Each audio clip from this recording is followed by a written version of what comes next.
BikeBlogger here. Check it out. This is my new bike build, a single speed conversion. This down here is the White Industries ENO Trials freewheel. But if you also take a good look here, that's the White Industries ENO Eccentric hub for the rear wheel. So I actually have a freewheel on this normally free hub body geared bicycle. So I've converted my bike to single speed. It's pretty cool. So there's these flat sections on the axle here that you can put a 19mm box wrench on, and you can actually adjust the tension on the chain. Now, if you remember from my previous videos, when it comes to single speed, two of the most important things are chain line and chain tension. So I got both here, a little bit of slack.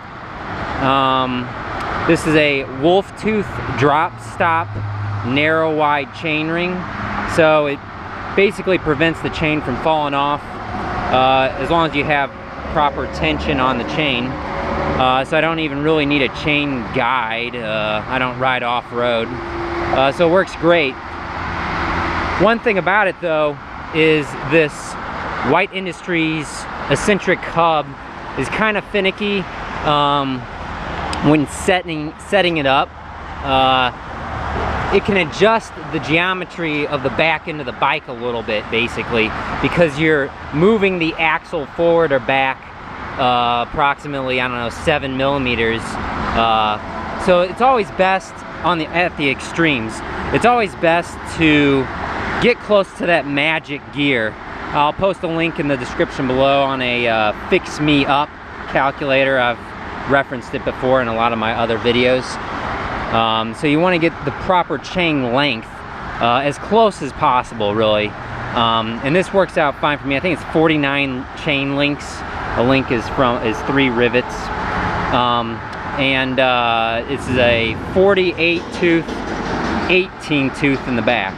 So it's a gear ratio of 2.7 or 2.67 or something like that.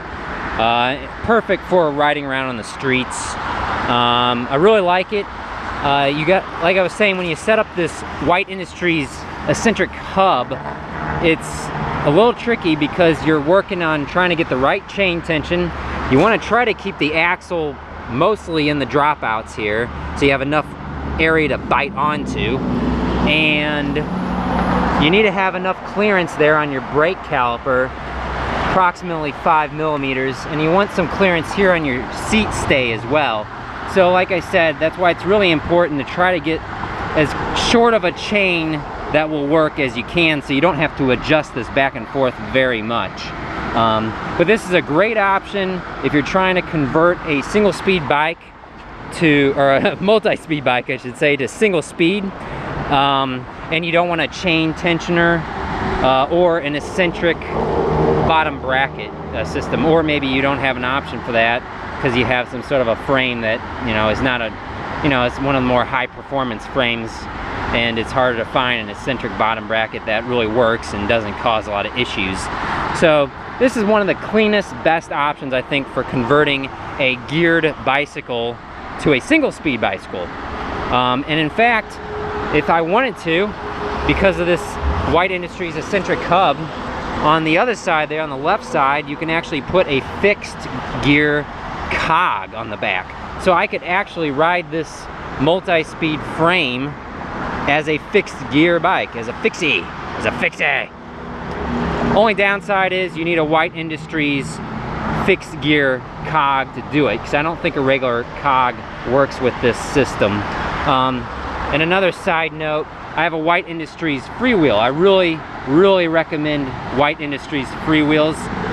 They sound great, they work great, they're rebuildable, long lasting, excellent quality, made in the USA too, I think.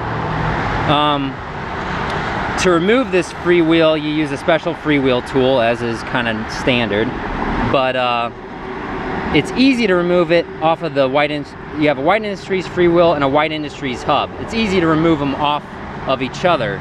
However, if you use another freewheel, like I have a Profile Racing Elite freewheel. Had a video on that for the sound check on between the two freewheels.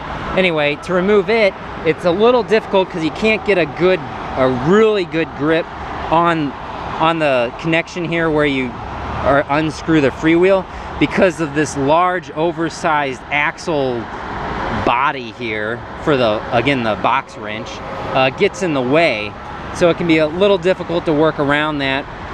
But I was able to get it off without too much trouble. You know, it's just all about getting the right stance, and then, you know, getting the leverage and just pushing down, and then it'll just, you know, it's all about technique. But I was able to get it off without too much trouble. I was a little worried I wasn't going to be able to get the freewheel off though. But I was trying different combinations of gears to get the right one. So all this worked out right. When I first put the free, I guess you would call this I guess you would call this a free hub body. I don't know. It doesn't have a free hub though. It's just basically a rear hub with threads on either end. You put a freewheel over here and a fixed cog over there. So it is actually a flip-flop hub. When I first set it up, I was bumping the brake caliper there, and I was also kind of rubbing up over here too. And I was worried about the dropout coming, you know, too low and not getting enough bite on the dropout. So there's a lot of things that it can be kind of a hassle, just like it is with a chain tensioner.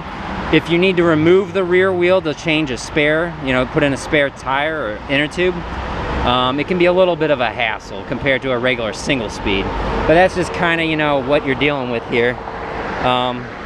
So yeah, before I had a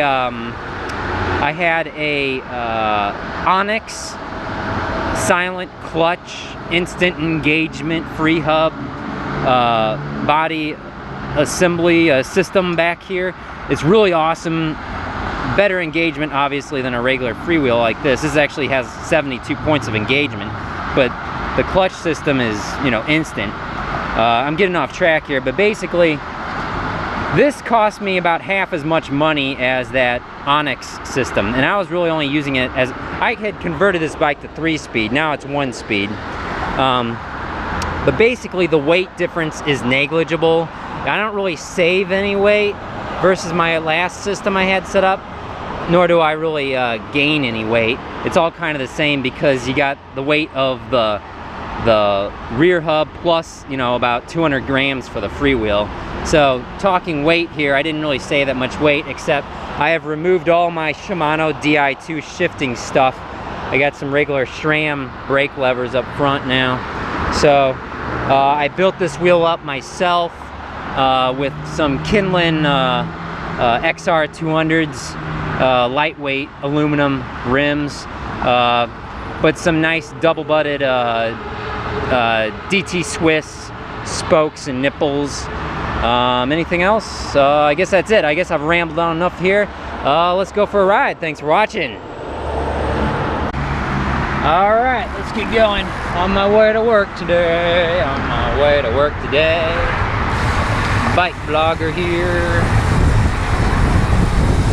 Looks like there's a slight possible chance of rain today. Hopefully not, though. Hopefully it won't actually rain, I mean. So, yeah, new bicycle build. Really happy so far. This is only the second wheel I've built, though. So, I'm not super confident in my wheel building skills, so let's not jinx it, but let's hope that, construction. Let's hope that, my rear wheel doesn't explode on me. I hope my rear wheel doesn't explode.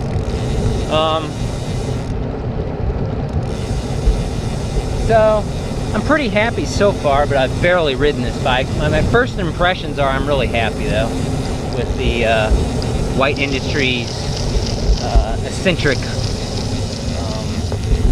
ENO hub.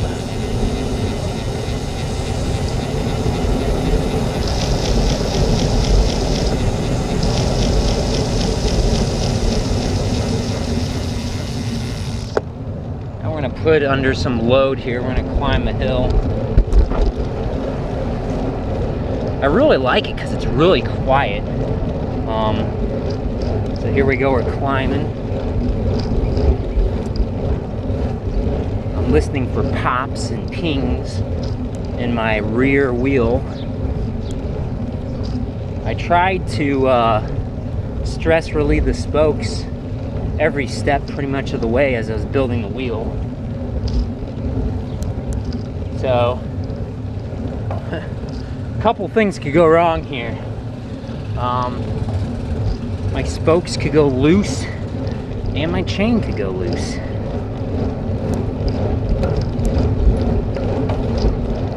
So we'll just have to wait and see. But it's working so far. We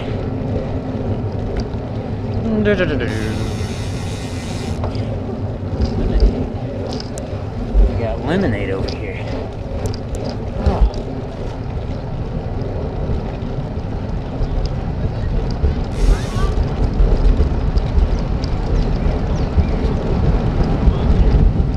I'd be the perfect candidate for some lemonade, but I'm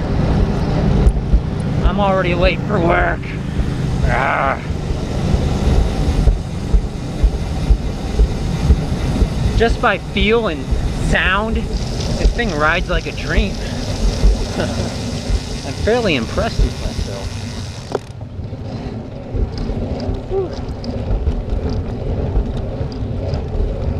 Yeah, it's really quiet. Now what I could have done with my multi-speed setup is I could have gotten a, there goes the Amazon Prime van. I could have gotten a clutch rear mech. That supposedly really lowers the noise caused by the bouncing rear derailleur. I do have a Paul Melvin chain tensioner, but I found that was kind of noisy. I'm not sure if all chain tensioners are like that, but the Paul Melvin is really one of the nicest built chain tensioners I've ever come across. It uses two pulley wheels, I guess, like a regular rear derailleur, but without all the extra stuff in it. So it only weighs, I think, like 100 grams. So if you just want to go with the chain tensioner, I think I would recommend the Paul Melvin chain tensioner. You could get, like, there's the Sterling Singulator, and then there's a couple other, there's a few others actually out there. They all work pretty well, I think, in my limited experience of using chain tensioners. But when I first put on a chain tensioner, it was kind of noisy. I was like, screw this, I need to find a magic gear. And I did actually find one for my Diamondback Honjo Comp, but I can't find one for this bike. I've been trying, so that is why I went ahead and got the White Industries ENO hub. And it seems to be working really well. It's kind of weird because my bike sounds like my single-speed bike. So yeah, we're gonna have to see how well this holds up. I have read complaints about the chain slipping for some people, but not all people. Keep in mind, people who ride mountain bikes use this thing too, on really, you know, bumpy terrain. What I've heard is that, you know, it might take a little bit of setting in. You know, you got to really crank down those bolts on the rear dropouts, and if for some reason your rear dropouts are painted, you may want to file off that paint. Although I suppose you got to keep in mind, if you take paint off a bike and it's made out of metal, there's a chance it could rust or corrode, so there's that risk. Although then again, I don't know. I mean, I don't know if I don't know if you can get carbon fiber dropouts, can you? I don't know. So yeah, anyway, thanks for coming along with me on this first impression video of the White Industries ENO hub. Alright. That SUV's making a U-turn in the middle of the road behind me. Well, we made it to work and the wheel didn't explode on me. Thanks for watching. See you next time.